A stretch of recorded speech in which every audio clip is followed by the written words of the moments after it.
ओम शांति। आज प्रत्येक मानव जीवन में सफलता प्राप्त करना चाहता है,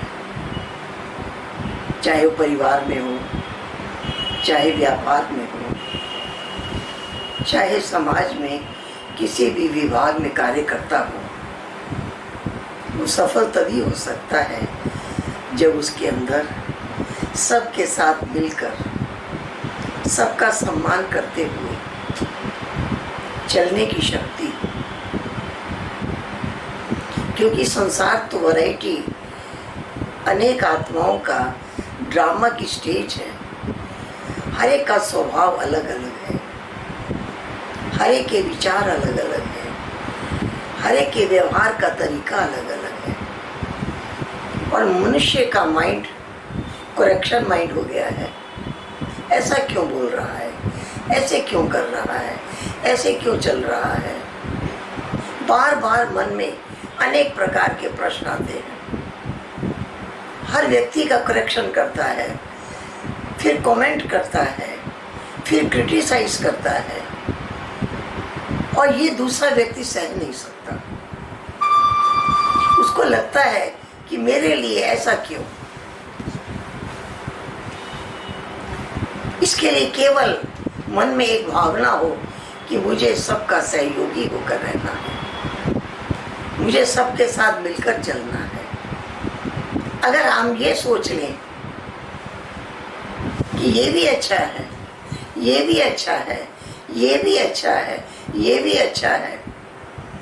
कोई 100 से ज़्यादा स्पीड में चल रही है गाड़ी, कोई 100 से कम में चल रही है, कोई उससे कम में चल रही है। ये भी ठीक है, ये भी ठीक है, ये भी ठीक है, ये भी ठीक है।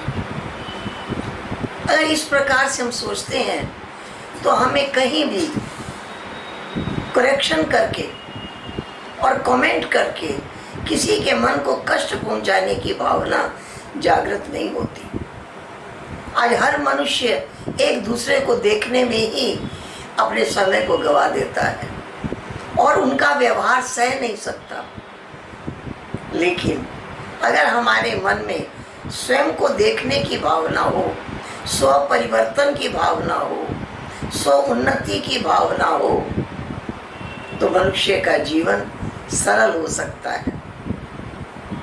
एक राजा था, उसने सुना कि बीरबल बड़ा बुद्धिमान है। ये जानने के लिए उसको कितनी बुद्धि है, उसने बीरबल को अपने राज्य में निमंत्रण दिया। और जब बीरबल ने मिलने का समय पूछा तो कहा कि दरबार में मिलेंगे। और जब बीरबल दरबार में पहुंचा, उसने क्या देखा?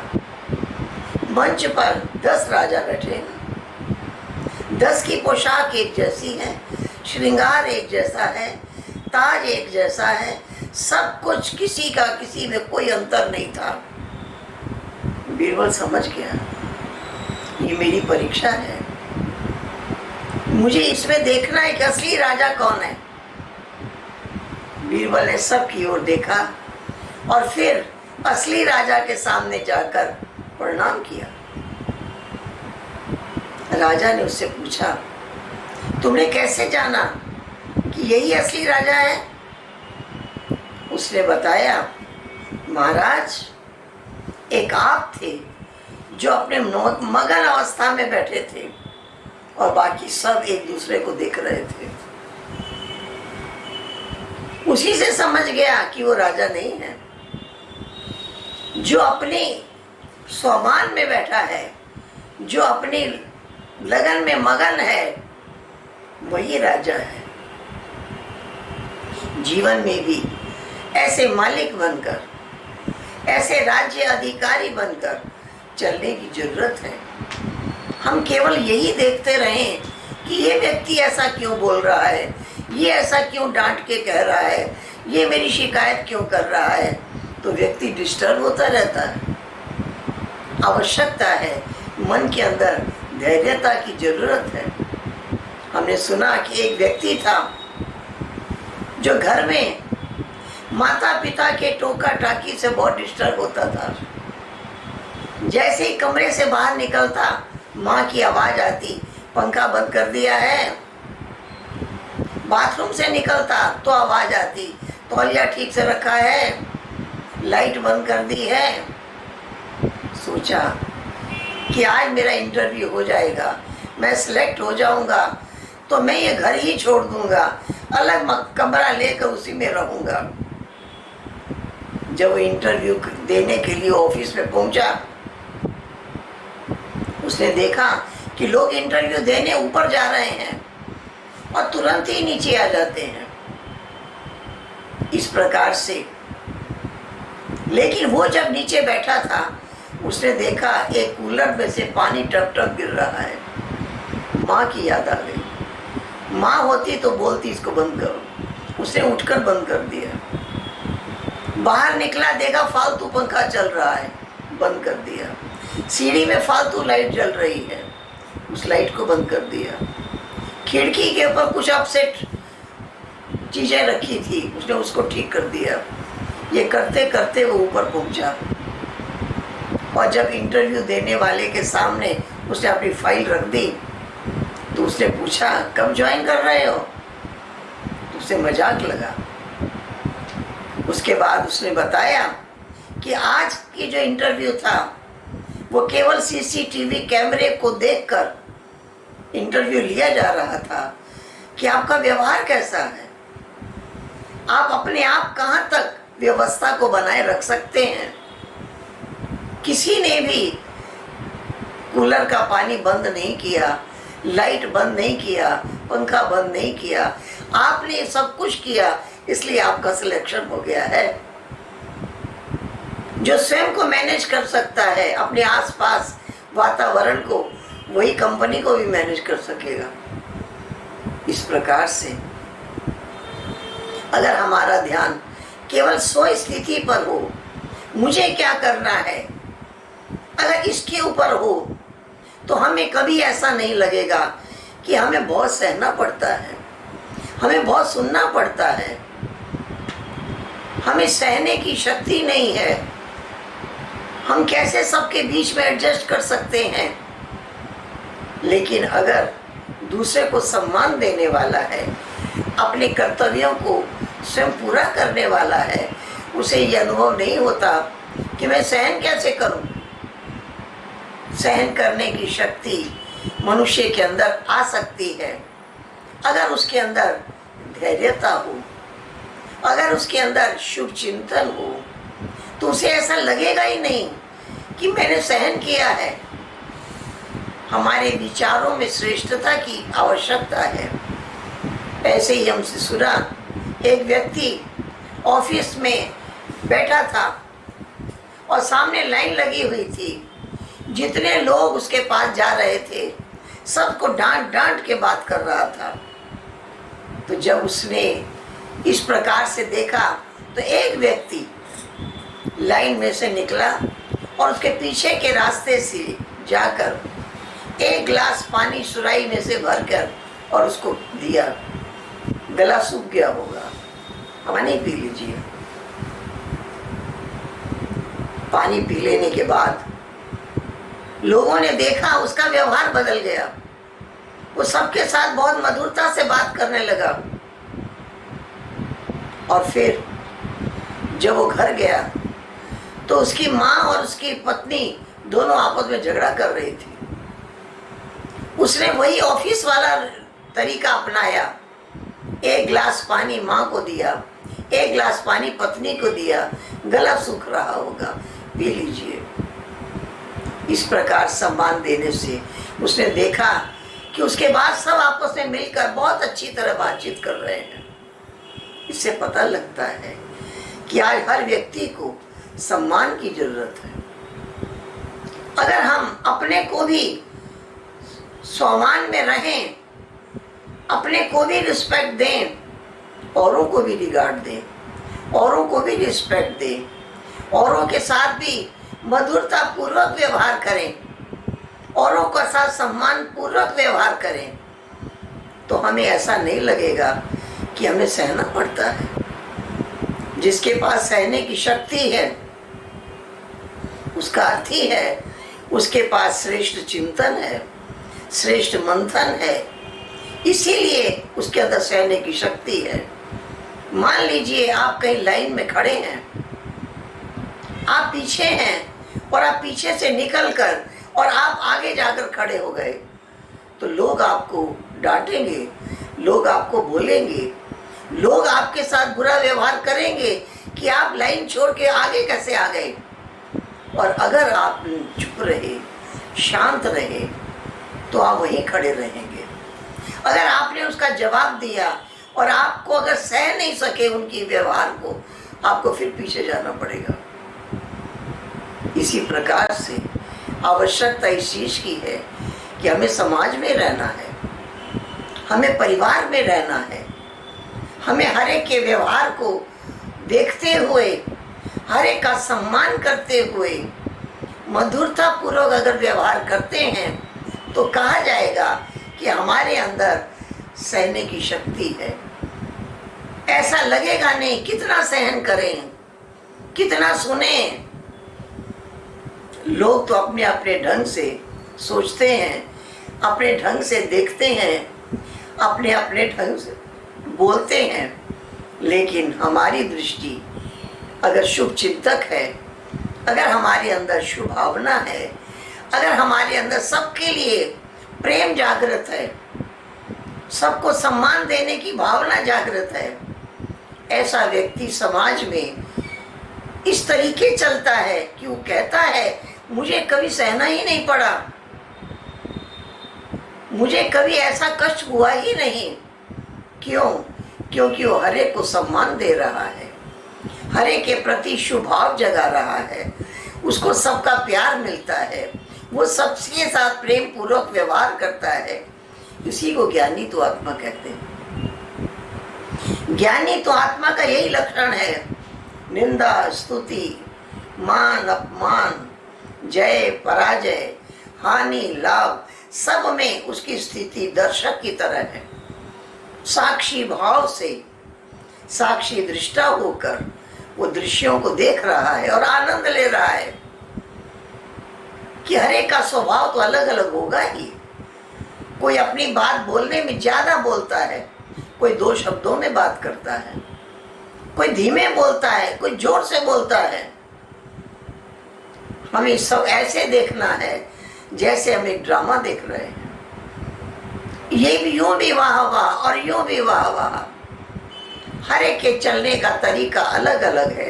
अगर हम उसको इस साक्षी भाव की नजर से देखते हैं, अगर हम उसे देखते हुए परमात्मा की याद में रहते हैं, तो हम कहीं भी डिस्टर्ब नहीं होते, हम कहीं भी परेशान नहीं होते, हम कहीं भी दुखी नहीं होते। क्योंकि मान, अपमान, निंदा, स्तुति, हानि, लाभ जीवन के अंत तक आना है। ये उतार चढ़ाव आते ही रहेंगे। लेकिन अगर सहनशील व्यक्ति है, उसके अंदर शीलता है, शीतलता है, उसके अंदर मधुरता है, तो वो हर परिस्थिति को धैर्यवत होकर पार कर लेता है और अपने जीवन के अंदर सफल हो जाता है। तो सफलता का रहस्य यही है। हमारा अपना जीवन का अनुभव भी यही है कि इस आध्यात्मिक जीवन में कभी ऐसा अनुभव नहीं हुआ कि हमें सहना पड़ा, हमें किसी के खराब शब्द, किसी का तीखा बोल हमें चोट पहुंचाया हो।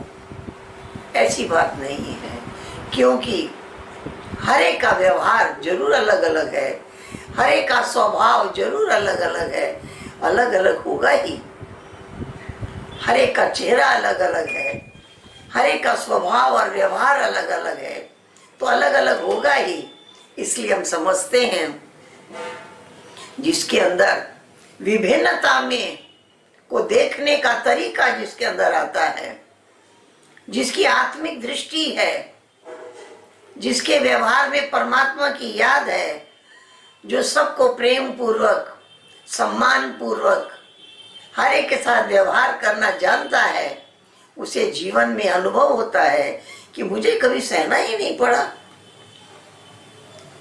क्योंकि वो हमेशा हर दृश्य का आनंद ले रहा है। इसलिए आवश्यकता इस बात की है कि हमारे अंदर इतनी धैर्यता हो, हमारे अंदर इतनी मधुरता हो, हमारे व्यवहार में इतनी सरलता हो। अगर हम सहनशील हैं तो अनेक गुण जागृत हो जाते हैं। शीतलता, मधुरता, सरलता, धैर्यता, ये एक गुण अनेक गुणों को ले आता है और हमारे जीवन को गुणों से भरपूर कर देता है। ज्ञान होना अलग बात है, ज्ञान का मतलब ये जानकारी होना, लेकिन प्रैक्टिकल जीवन में गुणों का होना ये आवश्यक है। तो हमें गुणवान होने की जरूरत है। गुणों का ही हर जगह आदर होता है, गुणों से ही व्यक्ति की पहचान होती है। इसलिए हमारे जीवन का लक्ष्य है, मुझे सर्व गुण संपन्न बनना है, क्योंकि गुणों के द्वारा हम हर परिस्थिति को आसानी से हंसते हुए, मुस्कुराते हुए, प्रसन्नचित्त रहते हुए आसानी से पार कर सकते हैं। इसीलिए कहा जाता है कि जहाँ ज्ञान है वहाँ गुण अवश्य आता है। ज्ञानवान व्यक्ति ही गुणवान कहलाता है और गुणवान व्यक्ति हर परिस्थिति में एक रस स्थिति, अचल अडोल, एक रस, खुशनुमा, उसके पास खुशियों का भंडार भरा रहता है। किसी के बोल से, किसके व्यवहार से उसकी खुशी गायब नहीं होती है, वो प्रसन्न चित्त रहता है। इसलिए आवश्यकता है हमें ऐसे ज्ञान स्वरूप बनकर हम अपने जीवन में व्यवहार करें, हम आगे बढ़ते रहें और हमारे द्वारा औरों को भी जीवन जीने की कला आ जाए, दूसरों के लिए प्रेरणा का स्रोत बन जाए, ताकि हर एक समझे कि अगर हमारे अंदर धैर्यता है, सरलता है, मधुरता है, नम्रता है, तो सहनशीलता तो आ ही जाएगी। इसलिए वो व्यक्ति सबके बीच हर जगह सम्मान पाता है, हर जगह औरों का सम्मान उसको मिलता भी है और सदा वो हर्षित रहता है। खुशी का खजाना भरा रहे, हमारे जीवन के अंदर ऐसी धैर्यता रहे, हमारा खुशी का भंडार भरा रहे। अगर हम चाहते हैं सबको खुश करना तो हमें खुश रहना आवश्यक है। हमारा मन खुशियों से भरा रहेगा तो दूसरों को अपने आप मिलती रहेगी, देना नहीं पड़ेगा। हमारे मधुर विचार, हमारे मीठे बोल, हमारा प्रसन्न चित्त व्यवहार औरों को सम्मान भी देगा, खुशियाँ भी देगा, शक्ति भी देगा। इसलिए हम समझते हैं जीवन सदा एक रस रहे, जीवन सदा शांतिमय रहे, जीवन सदा प्रेममय रहे। ये तभी हो सकता है जब ज्ञान का मनन चिंतन हमारे अंदर होता रहे। मैं कौन हूँ, मैं किसकी संतान हूँ। हम इस ड्रामा में एक एक्टर बनकर आए हैं श्रेष्ठ पाठ बजाने के लिए, और श्रेष्ठ पाठ बजाने का तरीका यही है कि हमें हर एक के साथ हम बहुत अच्छी तरह से व्यवहार कर सकें, हमारे जीवन में इतनी श्रेष्ठता रहे और हमें सबके साथ प्रेम पूर्वक व्यवहार करने की कला आ जाए, इसी की आवश्यकता है। तो ये हम समझते हैं कि हमारा जीवन दैवी गुणों से भरपूर है। इसका पहचान सहन शक्ति से है, सहनशीलता से है, और जिसके पास ये शक्ति है उसे अनुभव होता है कि हमें तो जीवन में कभी सहना ही नहीं पड़ा। हमारे सामने तो वैर विरोध की बातें आई ही नहीं, आते हुए भी उसको आसानी से पार कर लेता है, लगता नहीं है कोई कठिन रास्ता पार किया है। तो इस प्रकार से हम अपने कर्तव्यों को निभाते हुए, अपने व्यवहार को श्रेष्ठ रखते हुए जीवन में मधुरता को कायम कर सकते हैं, सहन शक्ति को ला सकते हैं। ओम शांति। एक बार दादी जी के पास एक भाई आया और उसने एक कंप्लेन की। कहा कि हम दो भाई एक कमरे में रहते हैं और मेरी नेचर है हर वस्तु को अपने स्थान पर रखना। कपड़े कपड़े की जगह, किताबें किताबें की जगह, बर्तन बर्तन की जगह। लेकिन मेरे जो रूम में साथ रहने वाला भाई है वो सब कुछ अपसेट कर देता है। किताबें भी बिस्तर पर, कपड़े भी बिस्तर पर, चाय पिएगा तो कप भी वहीं, ग्लास भी वहीं। मैं डिस्टर्ब हो गया हूँ। आप मुझे बताइए कि मैं अब अलग अकेला रहना शुरू करूं? मुझे क्या करना चाहिए? मैं बहुत डिस्टर्ब हो गया हूं। दादी जी ने उसे कहा कि आप दो भाई एक कमरे में रहते हैं तो कमरा तो आपका है ना। अगर आप ये सोच लो कि जैसे मैं अपनी किताबें एक जगह ठिकाने रखता हूं ऐसे उसके किताबों को भी आप ठिकाने रख दो। जैसे आप अपने कपड़ों को ठिकाने रखते हैं उसके कपड़ों को भी ठिकाने रख दो। उसने चाय पी के बर्तन वहीं रख दिया, आपने उठा के उसको किचन में रख दिया। अगर ऐसी कुछ दिन आप लगातार उसके, वो मेरे से अलग नहीं है, वो मैं ही हूँ, वो मेरा ही है, ऐसा मानकर अगर आप व्यवहार करोगे तो वो धीरे धीरे अपने कपड़े ठिकाने रखना सीख जाएगा, किताबें किताबों की जगह रखना सीख जाएगा। वो कहेगा कि मैं इनके साथ रहकर मैंने ये सब सीखा है, मुझे इनके साथ रहकर फायदा हुआ है। जब तक उसके सामान को अपने से अलग मानोगे तब तक ये व्यवहार नहीं कर सकोगे।